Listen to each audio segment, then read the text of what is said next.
kembali kita boleh berkumpul bersama di rumah dan yang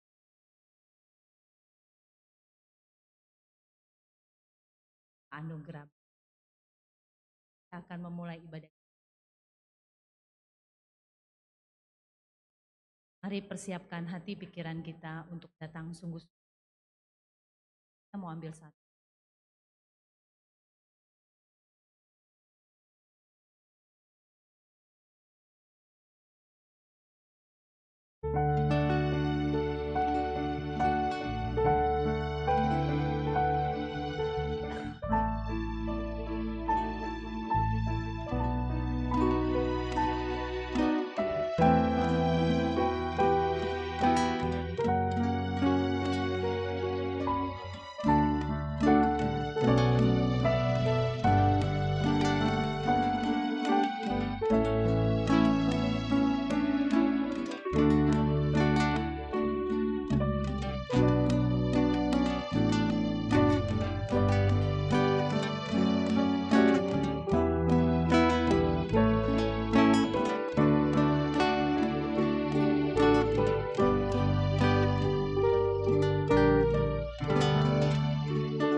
Pertolongan kita ialah dari Tuhan, jadikan langit dan bumi, dan yang telah memilih kita sebelum supaya kita kudus. Kiranya Allah Bapa selamat kita.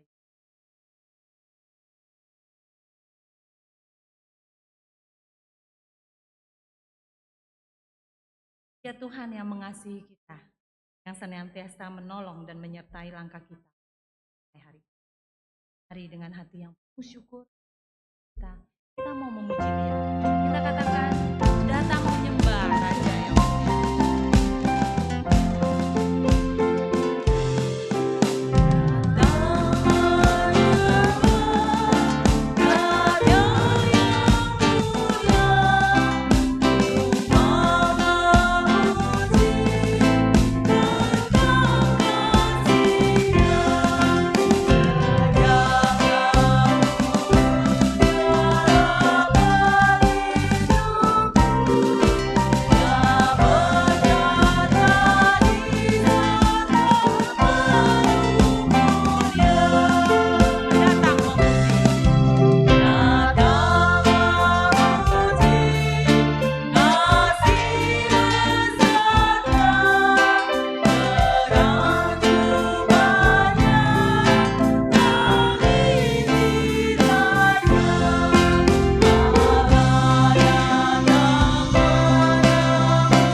Allah Bapa yang Maha Kasih.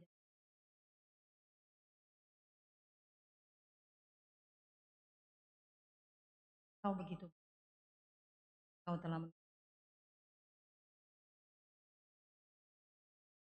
Kau memimpin di sini.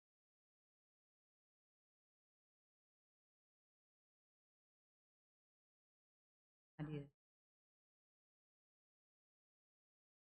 Sadar Tuhan. Ada banyak orang.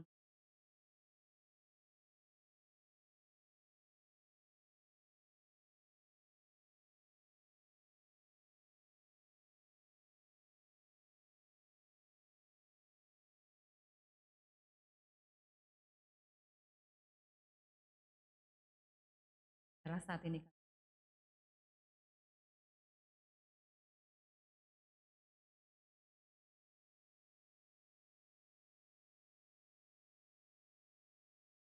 kiranya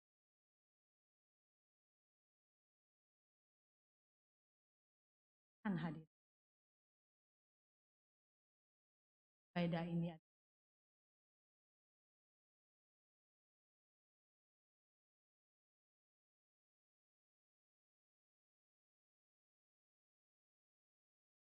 Bapak Ibu, saya persilakan duduk kembali. Kita akan membaca ayat nas kita, ambil dari Yohanes 14 ayat. Kita akan membacanya secara bersama. 3, 2, 1. Kata Yesus kepadanya, "Akulah jalan dan kebenaran dan hidup. Tidak ada seorang pun yang datang kepada Bapa kalau tidak melalui Aku." Dalam relasi kita dengan keluarga, maupun dengan ada rasa dan atau hal-hal yang membuat kita terluka. Kita merasa disakiti, rasa terabaikan. Tanpa sadar rasa kecewa itu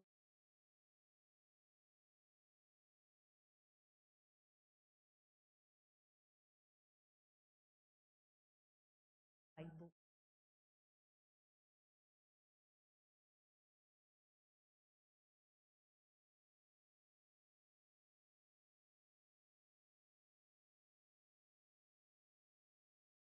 Kita akan masuk di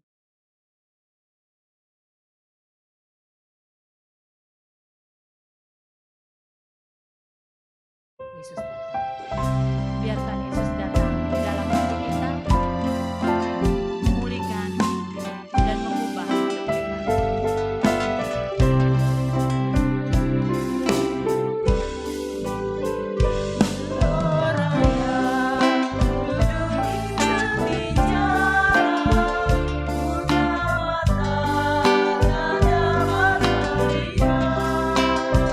Dan hidupnya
Bapa yang bertata dalam kerajaan surga, Bapa yang baik, Bapa yang penuh kasih, Bapa yang penyayang.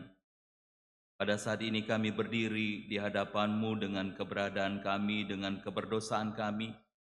Oleh karenanya kami mohon belas kasih dan pengampunan Kau beri buat kami, hingga kami boleh layak di hadapan-Mu pada saat ini, untuk menyembah, memuji, duduk semeja dengan Engkau di dalam perjamuan. Terima kasih Bapa untuk pengampunan yang Kau beri di dalam pribadi anak-Mu Yesus Kristus. Kami bersyukur dan berdoa. Amin. Dan jemaat Tuhan, dengarkanlah berita anugerah pengampunan dosa sebagaimana dicatat dalam Kisah Para Rasul pasal 10 ayat 43.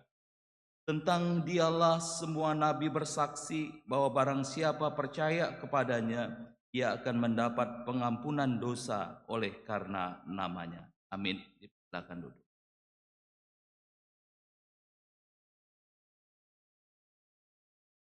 Bapak Ibu, kita akan menaikkan doa syafaat kita.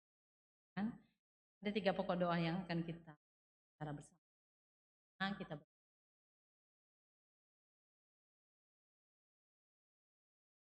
Kita kenaikan dan acara. Kita akan berdoa secara bersama-sama untuk 3 pokok doa yang sudah saya sebutkan, dan nanti di akhir doa Bapak. Mari kita buka suara.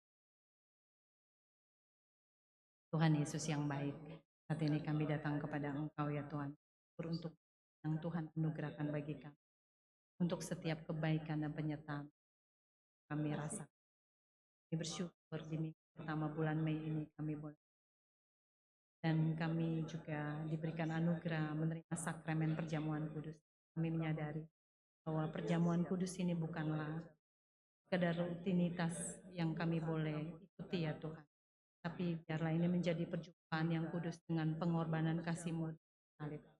Tolong kami menerimanya dengan iman dan kerendahan hati, bahwa tubuh dan darah Kristus yang kami sambut adalah kasih karunia yang memulihkan dan menghidup. Tuhan juga mempersiapkan hati kami untuk menerima roti dan cawan ini, hingga kami mengalami persekutuan yang nyata dengan Tuhan, memulihkan relasi kami dengan Tuhan juga dan sesama kami. Kami juga berdoa untuk hamba-Mu Pendeta Hon Andreas yang akan memimpin sakramen perjamuan kudus ini. Biarlah segala sesuatunya boleh berjalan dengan lancar dan boleh memberkati. Kami juga mau berdoa untuk ibadah kenaikan Tuhan Yesus ke sorga pada tanggal 29. Biarlah Tuhan juga yang memimpin dan memberkati ibadah tersebut. Bukan hanya seremonial yang kami peringati, tetapi ini boleh makin memperkuat iman kami akan janji dan pengharapan di dalam Tuhan. Ajar dan tolong kami hidup sebagai saksi, dan mampukan kami memberitakan kasih dan kebenaran-Mu kepada orang-orang yang ada di sekitar kami, yang belum percaya kepada Engkau. Kami juga mendoakan acara rekreasi keluarga besar GPK Tanjung Pandan di hari kenaikan Tuhan Yesus tersebut. Biarlah Tuhan juga yang memimpin setiap persiapan, memberikan cuaca yang terbaik, memberikan sukacita dan kebersamaan yang makin mempererat kami sebagai satu keluarga Tuhan yang kompak dan saling memberkati. Kami juga menyerahkan kota kami tercinta, Kabupaten Belitung ini. Tuhan yang memberkati Belitung dengan segala kemajuan-kemajuan yang ada, kerukunan yang baik antar sesama umat beragama, dan biarlah dijauhkan dari segala hal-hal yang tidak baik yang memicu konflik dan perpecahan. Kami juga menyerahkan perekonomian Belitung ini ke dalam tangan-Mu. Biarlah boleh ada pertumbuhan ekonomi yang sehat, membawa kesejahteraan bagi setiap kalangan masyarakat Belitung. Berikan juga hikmat kepada pemimpin daerah kami untuk sungguh-sungguh fokus memajukan Belitung dengan program-program kerja mereka. Kami mendoakan untuk fasilitas kesehatan di Belitung, ya Tuhan. Biarlah boleh ada pelayanan medis yang layak dan maju di dalam peralatan kesehatan yang mumpuni. Dan setiap tenaga-tenaga medis juga ya Bapak. Dan Engkau juga mengirimkan dokter-dokter yang terampil di bidang yang boleh menolong masyarakat Belitung penanganan medis. Kami percaya sanggup memulihkan. Ini doa kami yang kami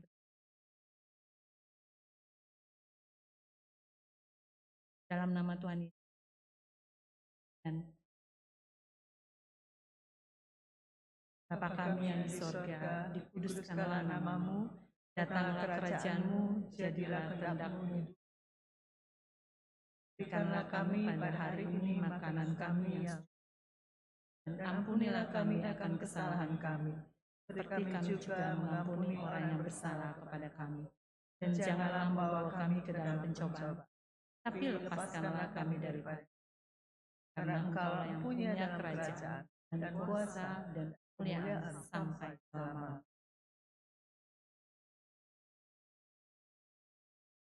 Banyak orang mencari uang, mengejar uang, mencari kebahagiaan. Kerja keras mengupayakan kehidupan yang lebih. Dan itu tidak salah. Dan juga senang dengan anaknya rajin. Tapi di dalam segala, dalam kita mengejar hal-hal tersebut, adalah kita mengingat satu hal yang penting. Matan hanya Yesus. Kita mau sukacita, kita mau memuji lagi Tuhan. Lagu Yesuslah jalan kebenaran.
Dalam perjalanan hidup, Tuhanlah yang memampukan kita. Mari saat ini, teguhkan kembali dasar keyakinan. Satu,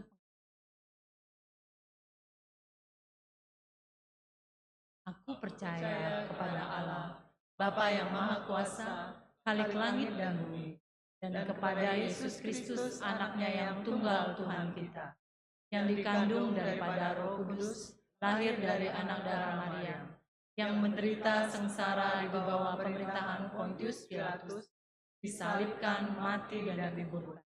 Pada hari yang ketiga, bangkit pula dari antara orang mati, naik ke sorga, duduk di sebelah kanan Allah, Bapa yang Maha Kuasa. Dan dari sana ia akan datang untuk menghakimi orang yang hidup dan yang mati. Aku percaya pada Roh Kudus, gereja yang kudus dan am, persekutuan orang kudus, ampunan dosa, kebangkitan tubuh, dan hidup yang kekal. Amin. Jemaat dipersilakan duduk kembali. Kita akan membaca bacaan Alkitab bertanggapan diambil dari Yesaya 23.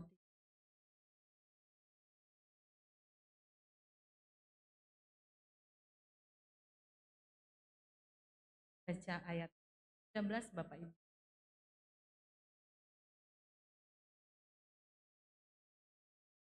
Yesaya 23 ayat 13. Lihat negeri orang Kasdim. Bangsa itulah yang melakukannya, bukan orang Asyur. Mereka telah menyerahkan Tirus pada binatang-binatang. Mereka telah mendirikan menara-menara pengapungan dan telah meratakan puri kota itu buat kota. Rataplah hai kapal-kapal Tarsis, sebab sudah dirusakkan Ben. Pada waktu itu Tirus akan dilupakan 7 tahun lamanya, sama dengan umur seorang. Sudah lewat 7 akan terjadi kepada Tirus, terjadi kepada perempuan sundal dalam nyanyi. Bila kecapi, kelilingilah kota, dari rumah. Baik-baik, nyanyilah banyak-banyak, engkau diingat. Dan sesudah lewat 70 tahun, Tuhan akan memperhatikan Tirus. Ia kembali mendapat upahnya. Ia akan bersundal dengan segala kerajaan yang ada. Labahnya dan upah sundalnya akan kudus bagi Tuhan. Tidak akan ditahan atau disimpan. Tetapi dengan labahnya itu akan disediakan makanan yang cukup dan pakaian yang indah bagi orang-orang yang diam di hadapan Tuhan. Akan Yesus ada kasih akan disampaikan tahun Anda. Kita naikkan satu puji.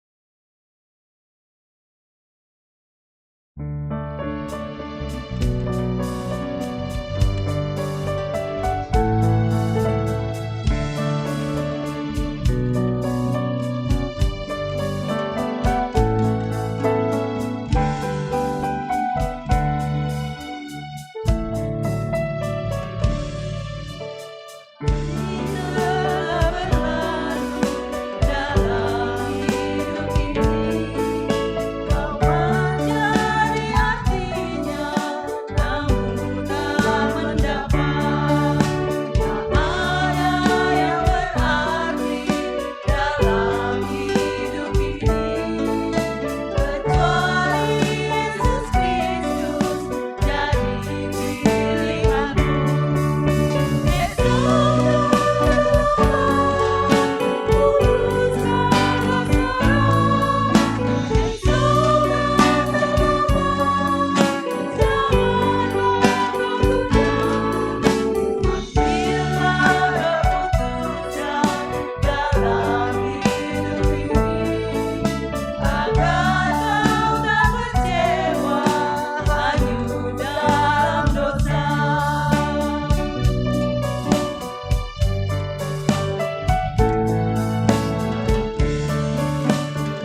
Bapak Ibu, saudari sidang jemaat yang dikasihi Tuhan, selamat pagi.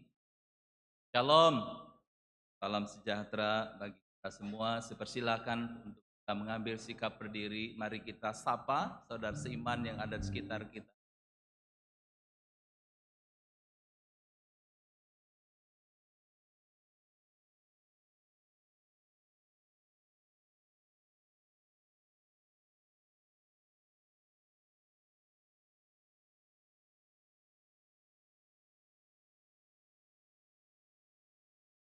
Mari kita.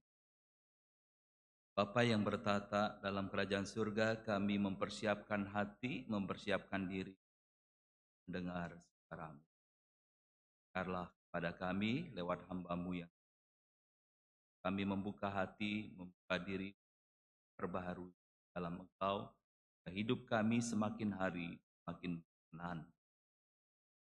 Inilah dalam nama anak-Mu Yesus Kristus kami bersyukur. Amin. Dipersilakan duduk. Mari saya mengajak kita melihat dan membaca dua ayat dari dua kitab yang berbeda. Kita akan membaca Injil Yohanes pasal 14 ayat yang ke-6. Tadi ayat Mas sudah kita baca dan kita akan baca lagi. Yohanes 14 ayat yang ke-6.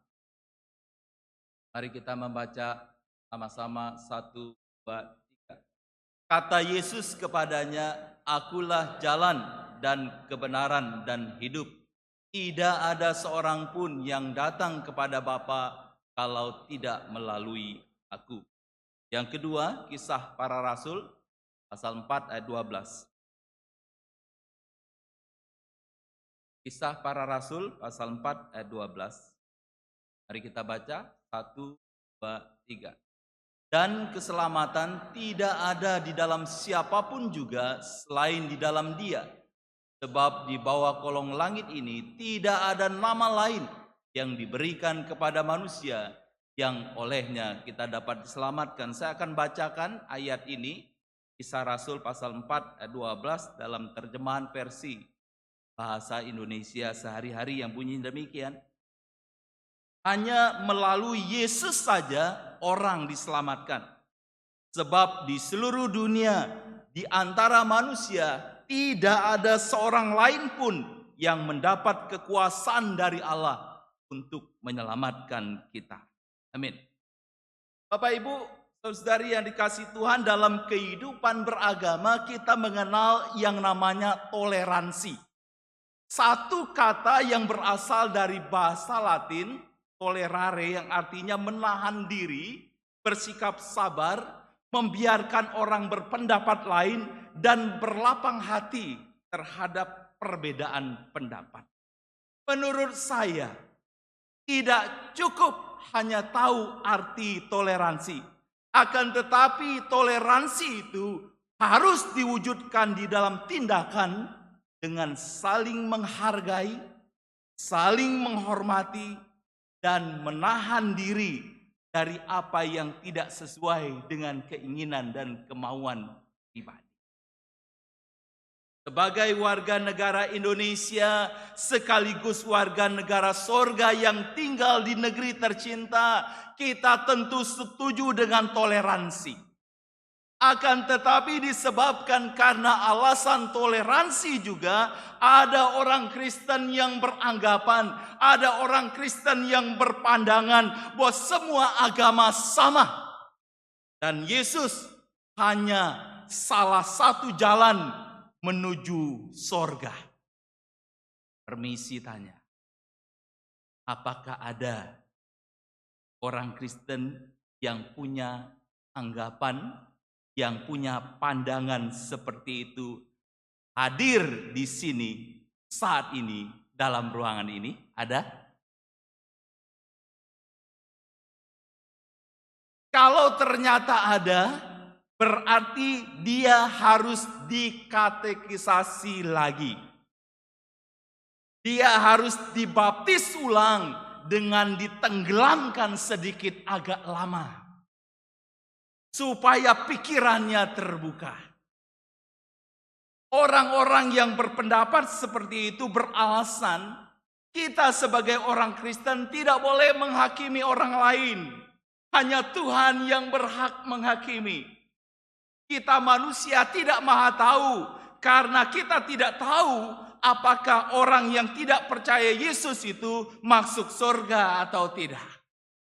Sebagai sesama manusia, kita tidak boleh menghina orang yang beragama lain.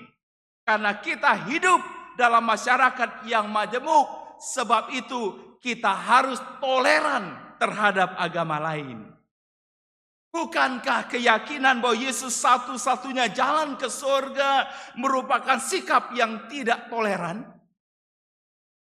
Bukankah percaya Yesus sebagai satu-satunya jalan ke surga adalah sikap yang egois, tidak ada kasih, dan terkesan mau menang sendiri? Bukankah banyak orang beragama lain yang hidupnya saleh, hidupnya baik? Apakah mereka harus masuk neraka hanya karena tidak percaya kepada Yesus Kristus sebagai Tuhan dan Juru Selamat? Kalau pertanyaan-pertanyaan ini suatu hari ditanyakan orang kepada kita, apa jawabmu? Kalau Bapak Ibu Saudari membaca ayat-ayat yang ditulis dalam kitab Yesaya pasal 43 yang judulnya Allah adalah satu-satunya penebus, maka kita akan tahu bahwa di dunia ini tidak ada juru selamat selain Yesus Kristus. Dalam Injil Yohanes 14 ayat 6 Tuhan Yesus berkata, "Aku adalah jalan dan kebenaran dan hidup. Tidak ada seorang pun yang dapat datang kepada Bapa kalau tidak melalui aku." Dalam Kisah Para Rasul pasal 4 ayat 12, Rasul Petrus di hadapan mahkamah agama Yahudi berkata, keselamatan tidak ada dalam siapapun juga selain di dalam Dia, sebab di bawah kolong langit ini tidak ada nama lain yang diberikan kepada manusia yang olehnya saya dan saudara kita dapat diselamatkan. Melalui ayat-ayat ini sangat jelas dinyatakan Yesus adalah satu-satunya juru selamat manusia. Saya mau katakan pada pagi hari ini, agama boleh banyak. Semua agama bisa mengajarkan kebaikan, akan tetapi juru selamat hanya satu, only one, only Jesus Kristus, hanya Yesus Kristus. Saya mau katakan bahwa bisa jadi perkataan Kristus, perkataan Petrus sebagaimana ditulis dalam Injil Yohanes 14 ayat 6, ditulis dalam Kisah Para Rasul pasal 4 ayat 12, bertentangan dengan prinsip hidup yang mengedepankan toleransi. Hari ini orang berpikir, hari ini orang beranggapan keselamatan bisa diperoleh melalui Krishna dalam agama Hindu. Keselamatan bisa didapatkan melalui Siddhartha Gautama dalam agama Buddha. Keselamatan bisa diperoleh melalui Muhammad dalam agama Islam atau kepercayaan yang lain. Meskipun pandangan seperti itu syarat dengan nilai-nilai toleransi, akan tetapi pandangan anggapan seperti itu bertolak belakang, bertentangan dengan firman Tuhan, bertolak belakang dengan Alkitab. Apa maksud Petrus ketika dia berkata bahwa keselamatan itu hanya terdapat dalam pribadi Kristus? Melalui ayat yang kita baca tadi dengan jelas diberitahukan bahwa hanya di dalam Yesus manusia dapat diselamatkan. Di bawah kolong langit ini tidak ada nama lain yang dapat menyelamatkan. Orang boleh tidak senang dengan pernyataan ini. Orang boleh tidak senang dengan Kristus. Tapi hanya Dia yang memberi jaminan. Bapak Ibu dari kasih Tuhan, kalau kita membaca dengan teliti pernyataan Rasul Petrus seperti yang ditulis dalam Kisah Para Rasul pasal 4 ayat 12. maka akan muncul beberapa pertanyaan. Dalam pemahaman pengertian yang bagaimana, keselamatan tidak ada dalam diri orang lain. Apa dampak perkataan Petrus itu bagi penganut agama lain? Bagaimana mungkin satu nama dapat menyelamatkan semua manusia? Tidakkah kita memerlukan seseorang bukan hanya sebuah nama untuk mendatangkan keselamatan? Penulis Kisah Para Rasul dengan tegas mengatakan, Petrus penuh dengan Roh Kudus ketika dia membuat pernyataan ini. Sangat penting bagi Petrus untuk membuat pernyataan seperti itu di hadapan pemimpin bangsa Yahudi. Menurut Petrus, bangsa Yahudi membutuhkan sebuah nama untuk menyelamatkan mereka. Ialah nama Yesus Kristus. Hari ini Tuhan Allah menawarkan keselamatan bagi kita melalui anaknya Yesus Kristus. Sekali lagi saya mau katakan sebagaimana bunyi firman Tuhan yang kita baca, Yesus Kristus satu-satunya pribadi yang ditentukan oleh Tuhan Allah untuk menyelamatkan orang berdosa.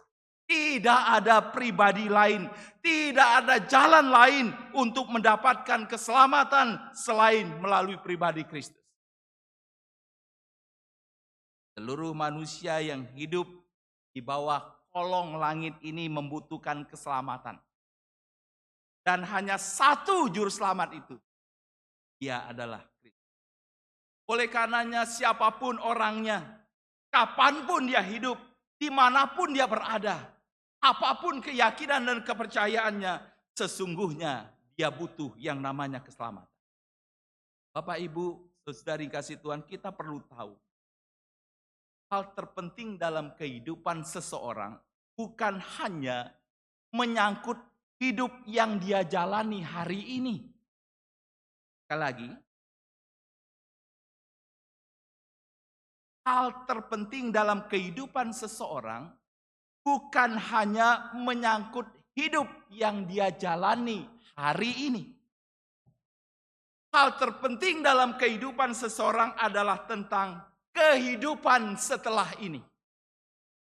Apa yang akan terjadi setelah dia meninggalkan dunia yang fana ini? Mengapa hal ini paling penting? Karena kita manusia hanya menghabiskan waktu kira-kira 60 hingga 80 tahun saja di dunia ini. Sedangkan setiap pribadi akan menghabiskan kekekalan di suatu tempat setelah dia meninggalkan dunia ini. 60 sampai 80 tahun tidak ada apa-apanya dibandingkan dengan kekekalan. Oleh sebab itu keberadaan kita pada saat kekekalan jauh lebih penting daripada hidup hari ini. Kalau demikian adanya, sudahkah kita menyelesaikan masalah yang paling penting ini selama kita masih diberi kesempatan hidup di dunia ini? Tahukah kemana engkau akan pergi ketika engkau meninggalkan dunia? Tahukah engkau bagaimana caranya untuk sampai ke surga? Firman Tuhan memberitahu jalannya bagi kita. Dan saya yakin semua orang pasti pernah mendengar tentang surga. Emang kalau Bapak Ibu bertanya, emangnya Andreas, apakah engkau sudah pernah ke surga? Sehingga engkau berani bercerita tentang surga sedemikian. Memang saya belum pernah berkunjung ke surga. Kita semua belum pernah pergi ke surga. Walaupun demikian bukan berarti kita buta sama sekali. Bukan berarti kita tidak tahu tentang surga. Tuhan Allah melalui sabdanya memberitahu kita bagaimana keadaan dan suasana surga. Dalam kitab Wahyu pasal 21 dituliskan, surga itu beda dengan dunia. Surga dalam konsep Kristen tidak sama dengan surga dalam agama lain. Dalam surganya orang Kristen tidak ada yang namanya 72 bidadari. Kita masuk ke surga bukan untuk bertemu dengan para bidadari dan melampiaskan hawa nafsu birahi dengan mereka. Kita masuk ke surga untuk bertemu dengan pemilik surga yang bernama Yesus Kristus. Sekali lagi saya mau katakan bahwa surga itu beda dengan dunia ini. Kita semua tahu di dalam dunia ini ada banyak hal yang membuat kita bersedih dan berduka cita. Di surga tidak ada lagi yang namanya air mata kesedihan. Di surga tidak ada lagi yang namanya kematian. Di surga tidak ada lagi yang namanya penyakit, encok, kolesterol, asam urat. Apalagi itu, darah tinggi, kanker. Tidak ada di sana. Tidak ada lagi yang namanya perkabungan. Tidak ada lagi yang namanya ratap tangis dan duka cita. Keadaan surga begitu menyenangkan. Maka tidak heran apabila semua orang ingin masuk ke sana. Tetapi bagaimana cara untuk sampai ke sana? Ada berapa jalan untuk menuju ke surga? Orang mengatakan ada banyak jalan menuju surga. Betulkah perkataan ini? Kalau memang banyak, ada berapa banyak? Apakah benar jalan menuju surga sama dengan jalan menuju Roma? Pertanyaan pendapat tentang berapa jalan menuju surga dijawab dengan tegas oleh Alkitab. Jawaban yang lugas ini disampaikan dengan tujuan orang yang mengira ada banyak jalan menuju surga terbuka kesadarannya. Kalau benar ada banyak jalan menuju surga, maka kita manusia bisa mengatakan bahwa Tuhan itu tidak punya prinsip dan pendirian. Sebab berkenaan dengan jalan ke surga merupakan perihal yang sangat penting. Kalau ternyata jalan ke surga itu lebih dari satu, kalau ternyata jalan ke surga itu banyak, maka itu bertentangan dengan sifatnya Tuhan Allah. Bapak, Ibu, saudari kasih Tuhan, saya setuju dan sependapat dengan ungkapan yang mengatakan banyak jalan menuju Roma. Kalau kita mau pergi ke Roma, ada banyak jalan menuju negara itu. Akan tetapi saya mengatakan, kalau engkau mau masuk surga, hanya satu jalannya, yaitu melalui pribadi. Di dunia ini agama dan kepercayaan boleh banyak. Akan tetapi, barang siapa ingin masuk surga, dia harus mengikuti ketentuan yang sudah diatur, yang sudah ditetapkan oleh Tuhan Sang Empunya sorga. Hari ini kita hidup di suatu masa yang disebut orang dengan era postmodern. Seperti sudah saya sampaikan, di era ini ditandai dengan diabaikannya yang namanya kebenaran. Akhir-akhir ini ada beberapa tokoh Kristen yang membuat pernyataan membingungkan berkenaan dengan apa benar Yesus Kristus adalah satu-satunya jalan ke surga. Tokoh-tokoh yang menyebut diri sebagai orang Kristen itu mengatakan bahwa banyak jalan ke surga, sehingga Tuhan Yesus bukan satu-satunya jalan. Seorang yang mengaku sebagai pendeta mengatakan demikian. Yesus Kristus memang juru selamat. Akan tetapi orang Kristen tidak bisa mengklaim bahwa juru selamat hanya Yesus Kristus. Demikian juga dengan Yesus adalah jalan. Tetapi jalan itu bukan hanya Yesus, orang ini mengatakan. Kalau Kristus bukan satu-satunya jalan ke surga, mengapa kita harus repot-repot? Mengapa kita harus susah-susah menjadi orang Kristen yang kerap kali menderita karena sering diperlakukan tidak adil, dihambat, ditindas, dan mengalami begitu banyak penderitaan? Bukankah lebih baik kita menjadi penganut agama lain yang hidupnya jauh lebih nyaman dan lebih aman? Bapak, Ibu, saudari kasih Tuhan, manusia kita tidak boleh merasa diri benar dengan mengatakan ada banyak jalan menuju surga dan semua agama menuju. Pada umumnya para pemimpin, para pendiri agama berkata, saudara-saudara mau masuk surga? Kalau engkau mau masuk surga, ikuti jalan ini. Kalau jalannya ada 5, maka umat harus mengikuti 5 jalan itu baru selamat. Kalau jalannya ada 3, maka umat harus mengikuti jalan tersebut nanti selamat. Artinya, selama jalan itu ditempuh dengan baik oleh umatnya, maka mudah-mudahan masuk surga. Tidak ada jaminan yang pasti.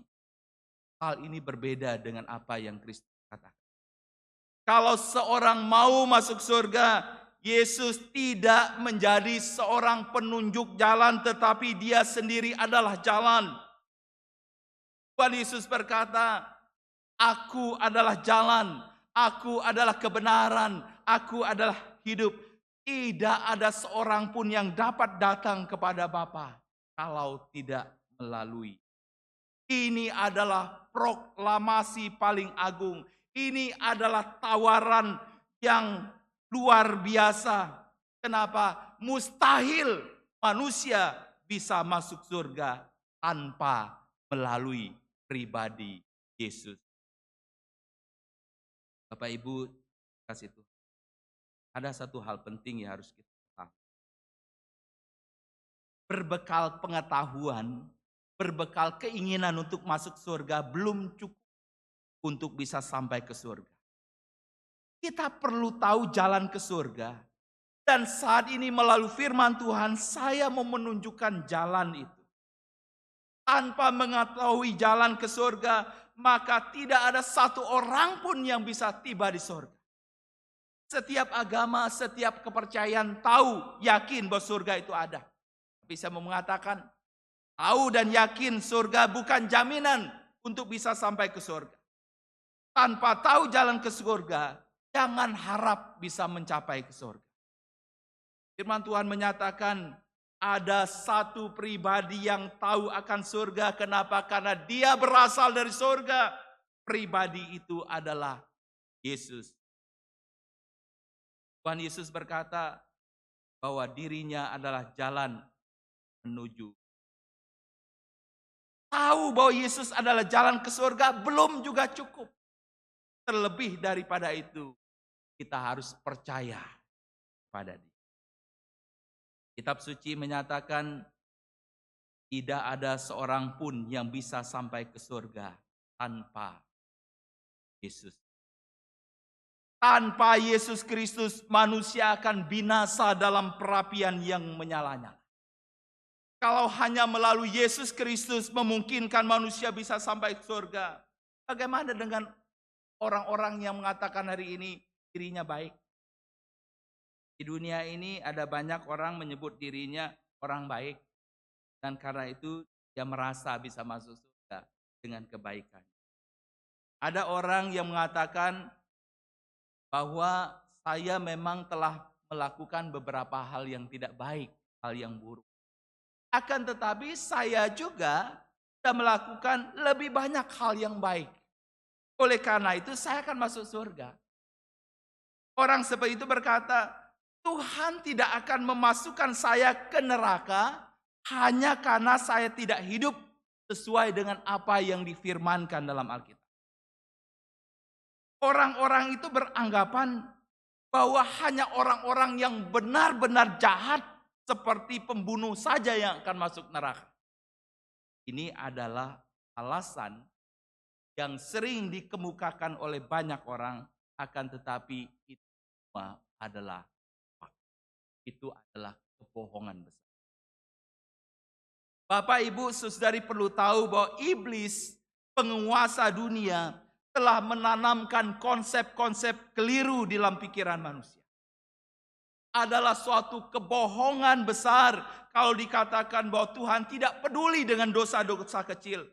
Dan bahwa neraka itu hanya disediakan, diperuntukkan bagi orang-orang yang jahat luar biasa. Sesungguhnya segala macam dosa memisahkan kita dari Tuhan Allah. Termasuk dosa yang dianggap kecil. Perihal masuk surga itu bukan berdasarkan apa kebaikan kita lebih banyak daripada kejahatan kita. Bukan itu. Tidak ada perbuatan baik yang dapat kita lakukan sehingga membawa kita, menghantar kita masuk surga. Tidak ada. Alkitab mengajarkan tidak ada jalan lain untuk mendapatkan keselamatan selain melalui Yesus. Yesus adalah satu-satunya jalan keselamatan. Karena dia adalah satu-satunya yang dapat membayar hutang dosa kita. Kitab suci menyatakan semua manusia telah berbuat dosa dan telah kehilangan kemuliaan Allah. Dosa itulah yang menyebabkan manusia masuk neraka. Kalau kita sudah tahu Yesus Kristus adalah jalan ke surga, jangan keraskan hati seperti pujian yang kita naikkan. Jangan menunda, jangan menolak untuk percaya kepada Dia. Kalau kita mau masuk ke surga, maka satu-satunya jalan untuk bisa sampai ke sana hanya melalui Yesus. Tetapi sebaliknya, saya mau katakan, kalau ada di antara kita tidak mau masuk surga, ingin menderita selama-lamanya di dalam neraka, tidak perlu engkau percaya Yesus. Tak usah, tak ada guna. Karena engkau mau masuk neraka, tak perlu percaya Yesus. Bapak Ibu saudara kasih Tuhan, kita sudah tahu bahwa surga itu ada. Dan surga itu adalah tatahnya Allah. Surga itu menyenangkan. Dan hanya satu cara untuk bisa sampai ke sana, hanya melalui Yesus Kristus. Kalau demikian, maka saya mau mengajukan pertanyaan penting yang hadir. Apakah Bapak Ibu dari yang hadir hari ini, pagi ini, kalau suatu saat engkau meninggalkan dunia ini, engkau akan masuk surga? Yakin tidak?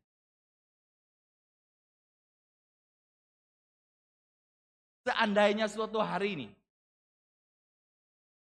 kita mati nih, kita akan semua pasti mati. Yakinkah engkau akan masuk surga? Jawab. Jawaban Bapak Ibu didengar oleh Tuhan. Yakinkah? Kalau engkau tidak yakin, kenapa engkau menyediakan waktu bangun pagi-pagi datang ke gereja?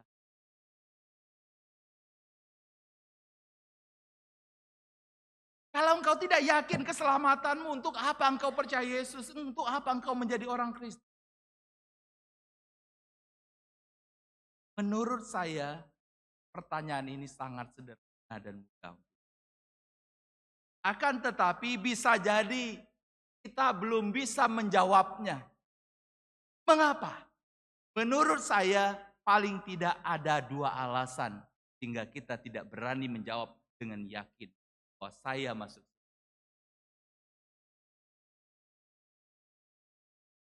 Ada orang kan hari ini ragu, termasuk Bapak Ibu dari yang hadir.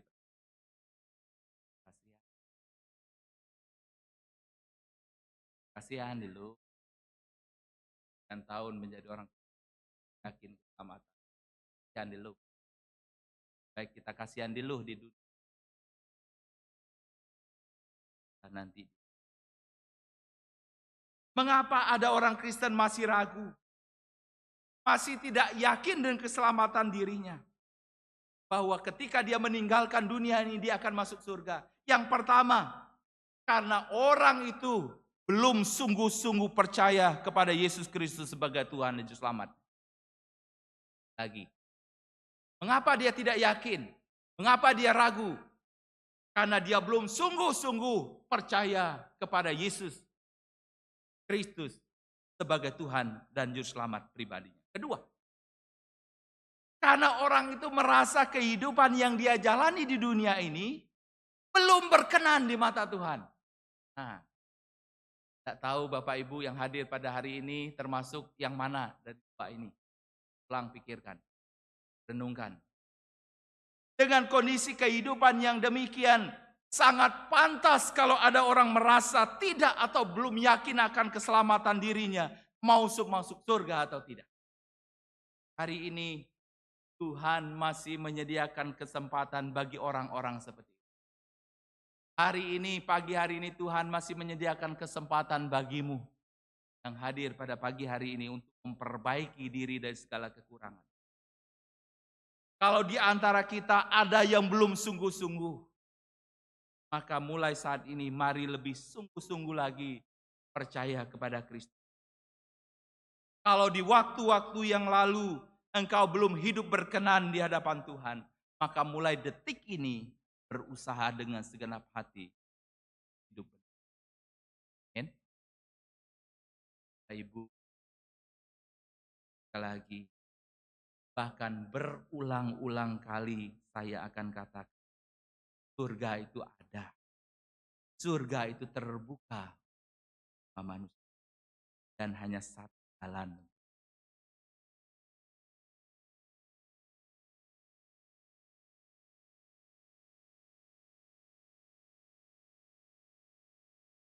Bapa dalam surga, firman sudah dengar. Hanya roh. Engkau menghendaki kami kali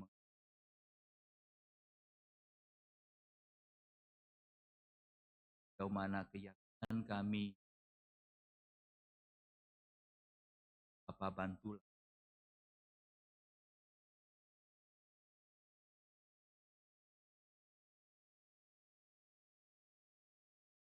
Benar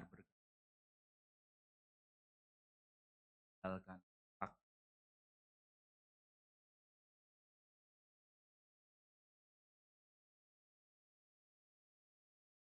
Firman yang didengar menjadi bahan perbilah nama. Amin.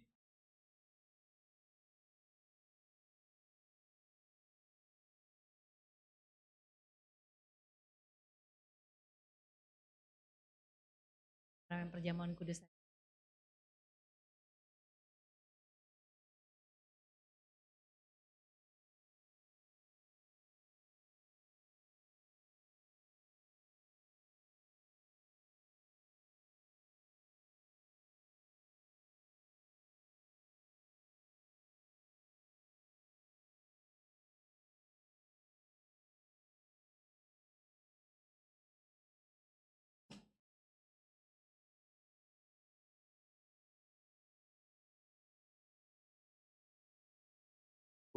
Dari sidang jemaat yang dikasih Tuhan, mari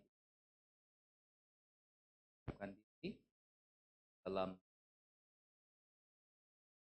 dasari dengan membaca bacaan pertanggapan perjamuan kudus ada di lembar di warta kita, juga ada layar.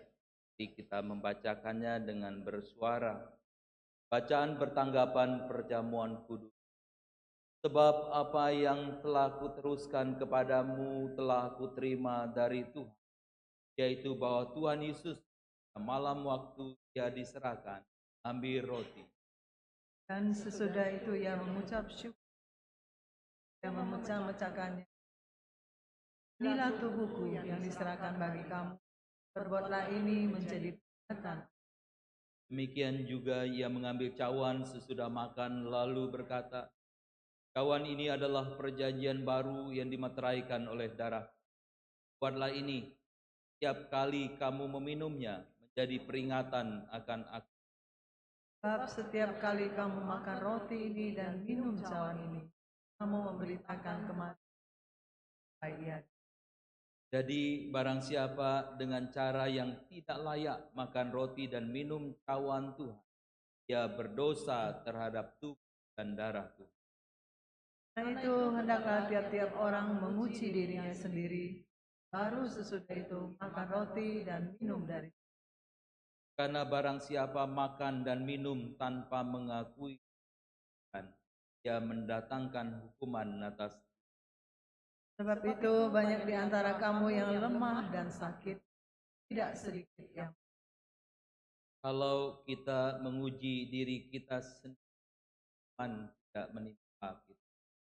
Tapi kalau kita menerima hukuman dari Tuhan, Kita dididik supaya kita tidak akan dihukum bersama. Amin. Amin. Bapak Ibu, dari sidang Jumat yang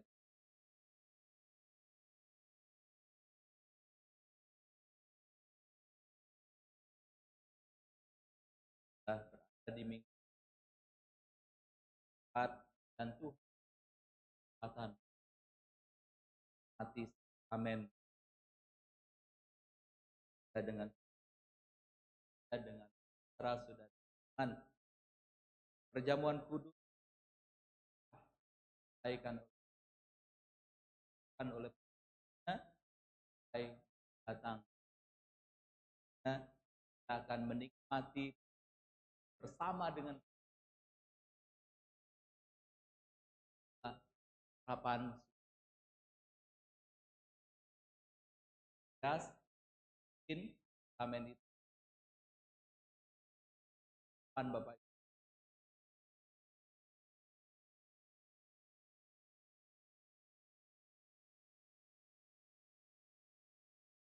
ya. Amin. Akan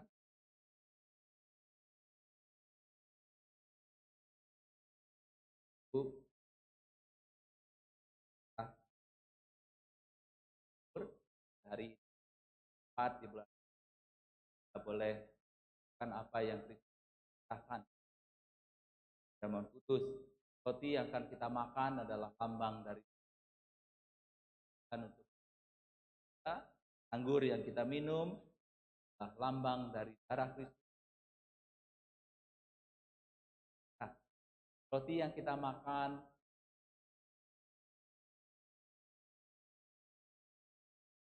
tapi sebagaimana bunyi firman yang sudah kita, mari kita menerimanya. Barang siapa dengan cara tidak layak, maka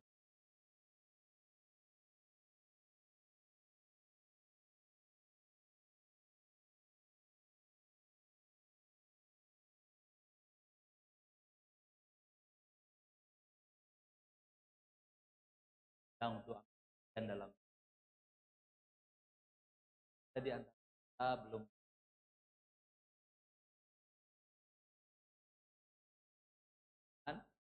akan melayakkan kita untuk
Bapa dalam surga, ganti kami bersyukur rahmat pada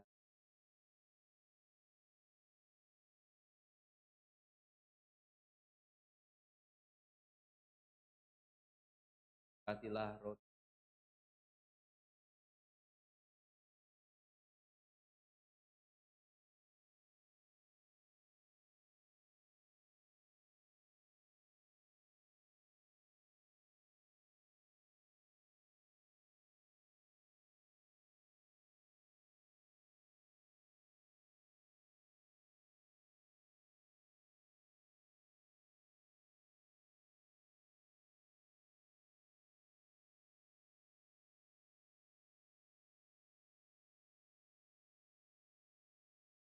Pada malam ketika Tuhan hendak diserahkan, roti, berkata, kita mecahkannya. Itu yang dipecah-pecah. Pada setiap kali. Dan dia mengatakan cawan perjanjian baru yang disampaikan oleh pada sekali kami yang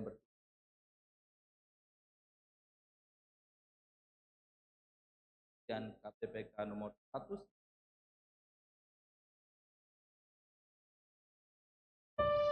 Ibu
Silakan untuk mengambil sikap berdiri.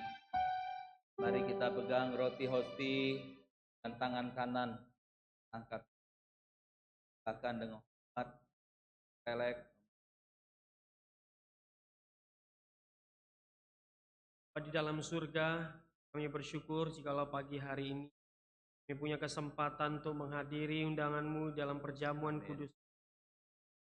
Tuhan, kami bersyukur karena di tangan kami terpegang hosti yang melambangkan tubuh-Mu yang telah Kau korbankan bagi kami. Sehingga hidup kami tidak menuju kepada kesia-siaan, melainkan beroleh keselamatan di dalam-Mu ya Tuhan. Kami mau ketika kami menerima hosti ini, kami mengingat bahwa tubuh kami layaknya dipakai untuk kemuliaan-Mu ya Tuhan. Biarlah hidup kami juga dipakai untuk kemuliaan-Mu. Kuatkan dan pulihkan kami, baik secara fisik ataupun juga secara rohani. Kaulah yang menolong kami, memampukan kami untuk hidup bagi-Mu. Terpujilah Engkau Juru Selamat kami. Dalam nama Tuhan Yesus kami menyambut roti. Amin. Amin. Mari kita makan.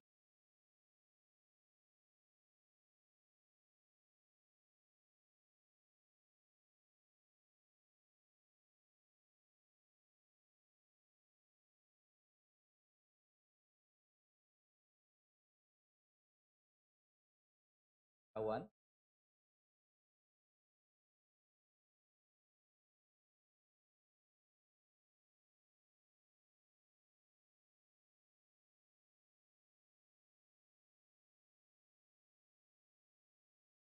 Kami sungguh bersukacita dan bersyukur di dalam Tuhan.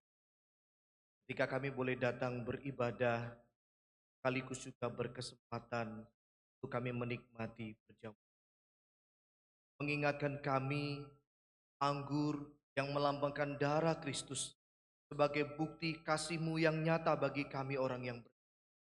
Sehingga kami boleh menikmati keselamatan kekal yang daripada kami boleh bertemu. Kami boleh memiliki pengharapan ketika kami mengingat betapa besar kasih-Mu Tuhan bagi kehidupan kami yang berdosa ini.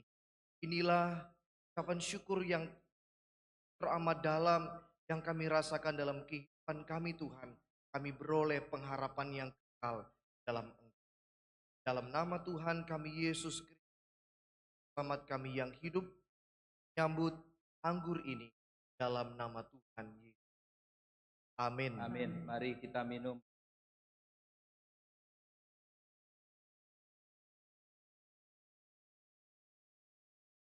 Dalam surga.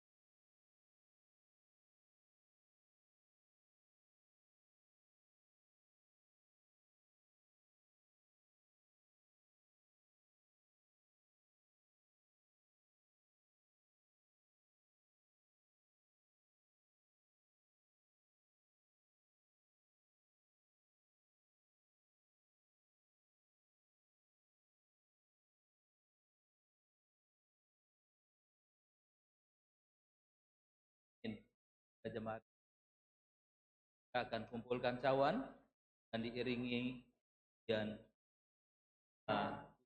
kali.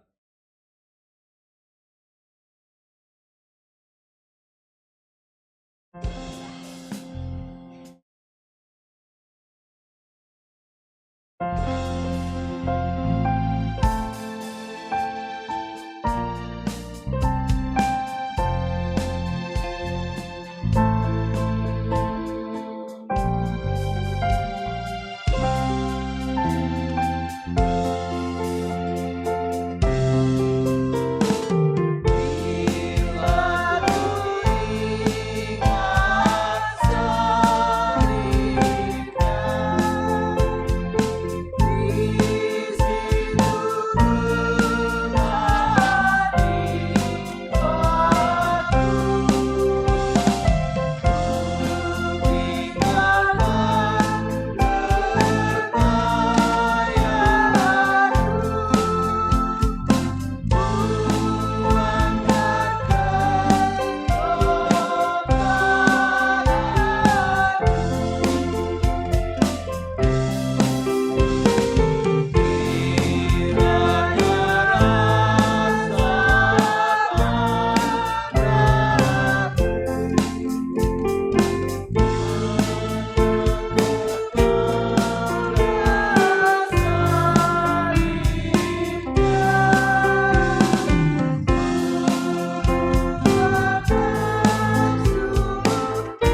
Kita bersyukur kalau kan kerja yang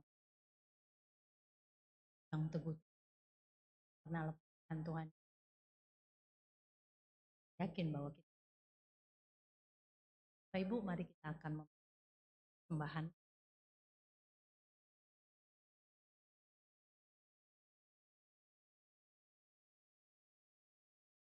akan dilandaskan dalam satu firman Tuhan 2 Korintus 9 ayat 7. Dan hendaklah masing-masing memberikan menurut kerelaan, jangan dengan sedih hati atau kesalahan. Sebab Allah mengasihi orang yang memberi. Kantong kolektif kan? Mari tahu siapa.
Tuhan Allah Bapa kami yang bertahta,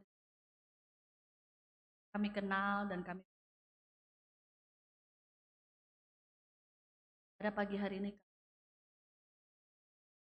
karena berkat Tuhan besar dalam bahkan keselamatan yang Tuhan kerjakan adalah anugerah besar yang kami miliki dalam kami mengucapkan segala sesuatu dan sebagai bahan apa yang kami berikan boleh menjadi hati usaha, pekerjaan, bahkan pelayanan, bahkan Terima kasih Tuhan. Silakan. Amin. Jemaat dipersilakan. Kali kita akan mendengarkan warta gereja yang akan disampaikan oleh Pendeta Hon Andi. Bapak Ibu sidang jemaat yang dikasihi Tuhan, warta gembala di minggu di bulan bagian pelayanan di pelayanan kita boleh berkenan dan terima kasih juga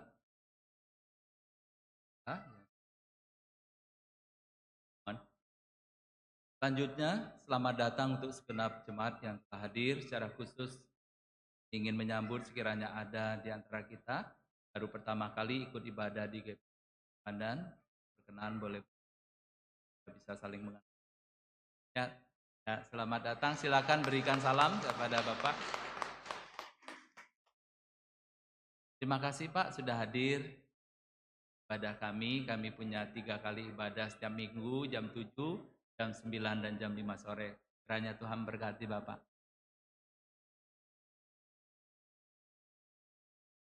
Bagi Bapak Ibu Saudari yang ingin menerima baptisan kudus setelah KU yang kedua ada kelas katekisasi. Bagi saudari yang ingin menerima pemberkatan pernikahan, setiap hari Senin pukul 7 malam ada bimbingan pranikah yang dilakukan melalui meeting.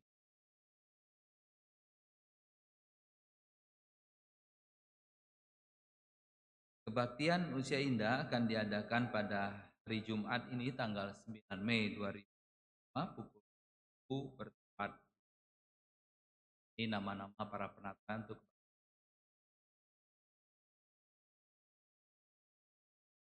rapat hamba Tuhan dan majelis akan diadakan malam ini pukul 19:15 waktu barat. Laporan keuangan bulan April sudah selesai dan ditempel di papan pengumuman.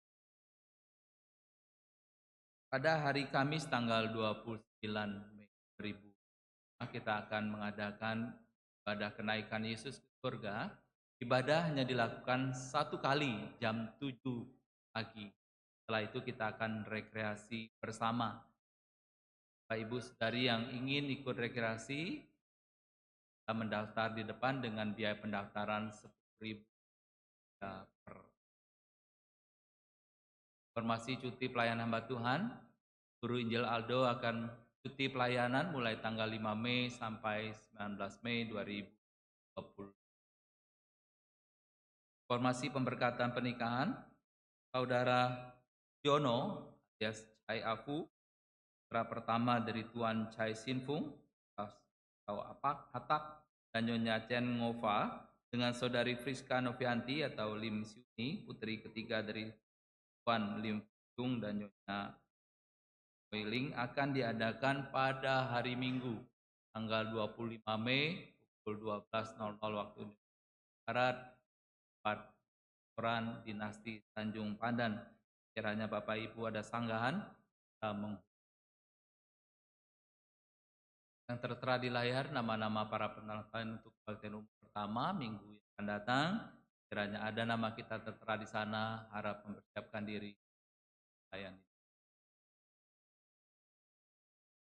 Setelah ibadah ini dan ibadah kedua, Panitia Retreat Komisi Anak mengadakan bazar di depan. Bapak Ibu bisa mendukung dengan membeli makanan yang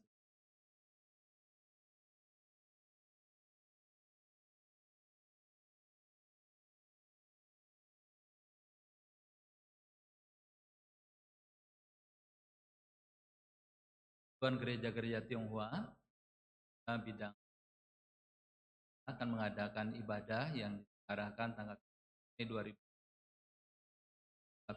malam bertempat di Tawas dan tema berkat terbesar yang disampaikan oleh dari Jakarta.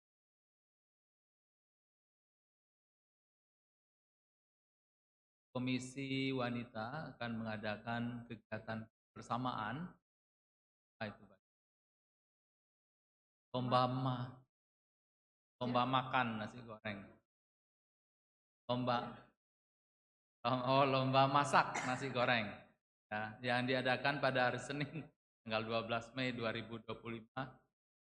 Berapa itu? Pukul 2, pukul 14. Mohon maafkan karena sudah tua bacanya. Jadi ini nih, di ibu-ibu, bapak boleh gak ikut? Saya mau ikut kalau. Oh, saya ikut makan maksudnya.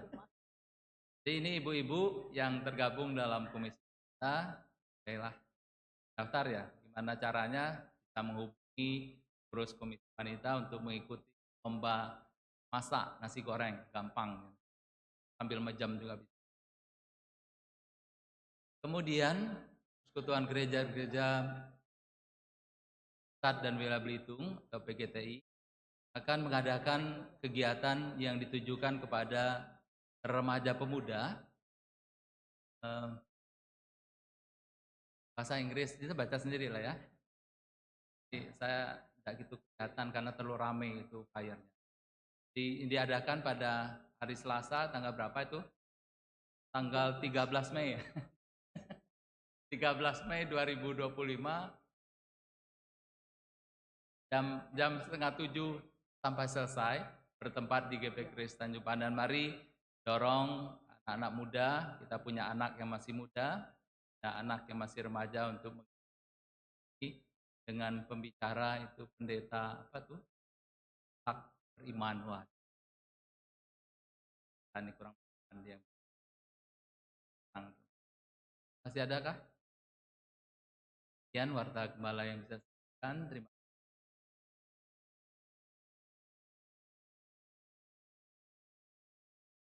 Kita kepada kita, mari saya undang untuk kita bangkit berdiri. Kita akan menaikkan pujian doksologi, doa berkat pengutusan yang dipimpin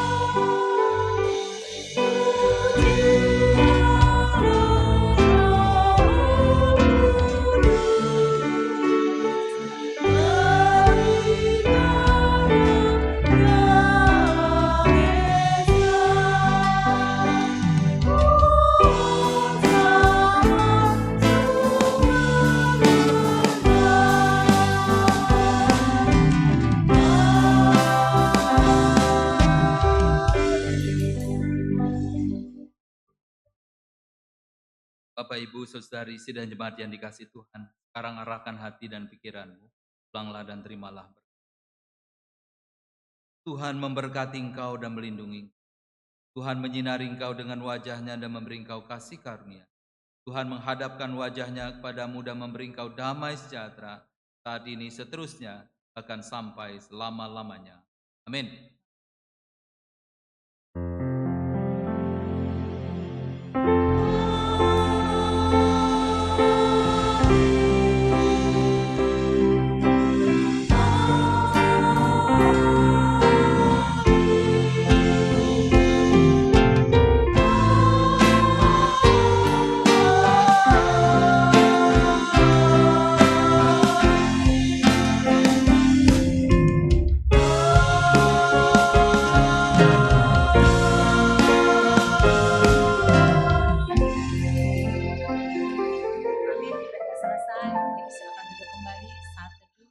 Selamat hari Minggu, Tuhan Yesus. Jangan lupa daftar untuk rekreasi bersama kita.